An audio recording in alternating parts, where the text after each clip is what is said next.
नमस्कार केमती अच्छा समस्ते आपण मन समस्त को मो चैनल को बहुत बहुत स्वागत। आज आसतु बनैबा ढोकला। एमती सॉफ्ट ढोकला बनवाई आपन को ता पूर्व दिन रातिर किसी भी प्रिपरेशन दरकार पड़ न था। मुझे पाखापाखि गोटे कप नहीं बेसन ताकू एमती मु चलई देती कारण बेसन जब बिंडा थी ढोकलाटा आमर भलसे फुलेनी से मुझे गोटे चामच चीनी आ 2 चामच नहीं सुजी ताकू ये भलसे गोल मिसई देती सब जिनस को तापर मुझे हल्का उषुम गरम पानी नहीं पाखापाखि गोटे ग्लास गरम पानी को आम धीरे धीरे किना मिसेबा जमती कि आम बैटरटा बेसी पतला हम नहीं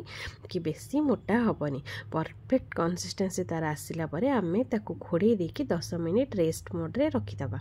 तापर मुझे नहीं गोटे अदा आ छोट खंड अदा नहीं आ सहित नहीं 2टा कंचा लंका ताकू मुझे से अदा और कंचा लंका को भी छेची देती छेची देकी ताकू गोटे साइड्रे रखीदे। तापरे मो पाखे थिला गोटे कड़े आपण पाखे कड़े थाऊ कि इडली छांच जेकोसी गाड़ुआ जिनस आपड़ नहीं ता ऊपर गोटे स्टांड रखीदे से पात्र में पानी दे ताकू गरम करने छाड़देवी। मुझे गोटे केक टिन नहीं आपण मैंने चाहिए भी गोटे गाड़ुआ गिना भी नहीं पारती ताकू भलसे तेल लगे रखीदे साइड्रे। देखुए जमी आम बेसनटा ए फुली आसला मुझे अल्प टिके हलदी तापर टिके लुण आ गोटे लिंबूर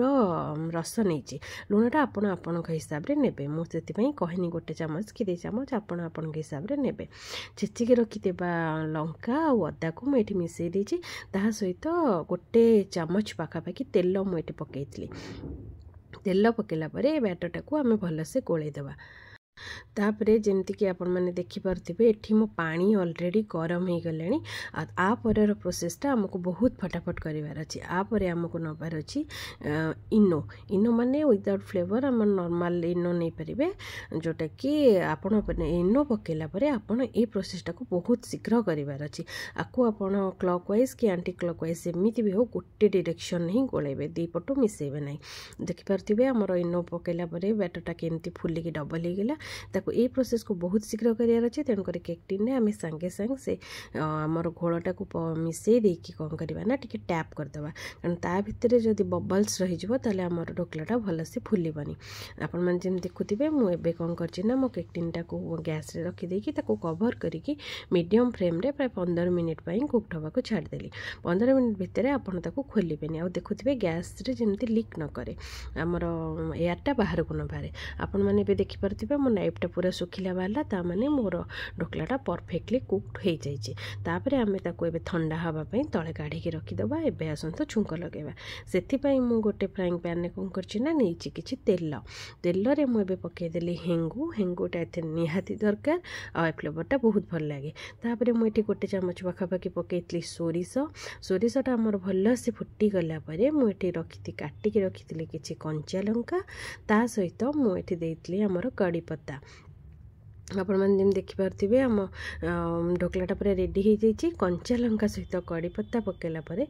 सबू जाक जो फुटवा स्टार्ट कर मुझे आड करी गोटे चामच चीनी आउ टिके लुण तापर मुझे हाफ ग्लास ऊपर को पानी ए मिसई पानीटा आप जो आड करेंगे गैस फ्लेम को पूरा लो करदे तापर धीरे धीरे पानी आड करेंगे कारण तेल ऑलरेडी तातिकी थी छिटा मारिबार चांस बहुत थाए। तापर एटा जब छुंक आम रेडी होगा मुझे साइड रखीदेली तापर पड़ेबा आम ढोकलाटा को काढ़ा